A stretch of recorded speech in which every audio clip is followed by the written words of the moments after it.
Hi friends, இந்த வீடியோவில் என்ன பார்க்க போகிறோன்னா கொடுக்காப்புளி செடியில் இருந்த பியூப்பா எப்படி வந்ததுன்னு கண்டுபிடிச்சாச்சு.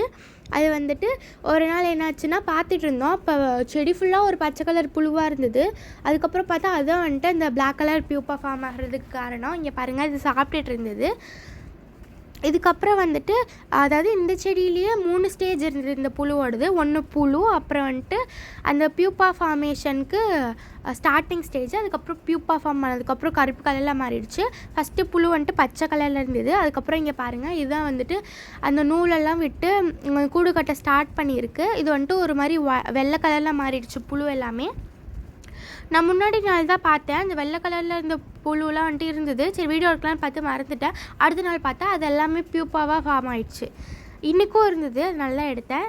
இங்கே பாருங்கள், இதுதான் கடைசியான ஸ்டேஜு பியூப்பா ஃபார்மேஷனு. இதுலேருந்து வெளில வந்ததுக்கப்புறம் என்னன்னு சொல்லிட்டு நான் வீடியோ எடுக்கிறேன். இந்த வீடியோ உங்களுக்கு பிடிச்சிருந்தா லைக் பண்ணுங்கள், ஷேர் பண்ணுங்கள், மறக்காமல் சப்ஸ்கிரைப் பண்ணிடுங்க. பாய்.